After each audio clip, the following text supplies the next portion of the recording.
ભરૂચની Ganesh sugar factory કે જે આવી છે હાલ તો વિવાદમાં। પૂર્વ સંચાલકો સામે આર્થિક ગોટાળા, વિશ્વાસઘાત અને ઉચાપતના આરોપોને લઈને સુગર ફેક્ટરી વિવાદમાં આવી। ફરિયાદી પુષ્પેન્દ્રસિંહ સુવાણાએ પૂર્વ સંચાલકો પર ધમકાવવાનો પ્રયાસ કરાતા હોવાનો આરોપ લગાવ્યો। આ સાથે સુગર ફેક્ટરીના પૂર્વ ચેરમેન અને પ્રદેશ કોંગ્રેસ અગ્રણી સંદીપ માંગરોલા સહિતના સંચાલકો પર ધમકાવવાનો પ્રયાસ થતો હોવાનો આરોપ લગાવ્યો।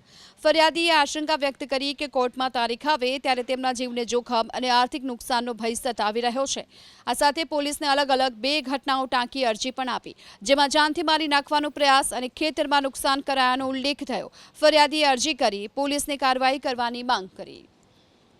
આ સાથે સુગર ફેક્ટરીના પૂર્વ ચેરમેન અને પ્રદેશ કોંગ્રેસ અગ્રણી સંદીપ માંગરોલા સહિતના સંચાલકો પર ધમકાવવાનો પ્રયાસ થતો હોવાનો આરોપ લગાવ્યો। ફરિયાદીએ આશંકા વ્યક્ત કરી કે કોર્ટમાં તારીખ આવે ત્યારે તેમના જીવને જોખમ અને આર્થિક નુકસાનનો ભય સતાવી રહ્યો છે। આ સાથે પોલીસને અલગ અલગ 2 ઘટનાઓ ટાંકી અરજી પણ આપી, જેમાં જાનથી મારી નાખવાનો પ્રયાસ અને ખેતરમાં નુકસાન કરાયાનો ઉલ્લેખ થયો। ફરિયાદીએ અરજી કરી પોલીસને કાર્યવાહી કરવાની માંગ કરી।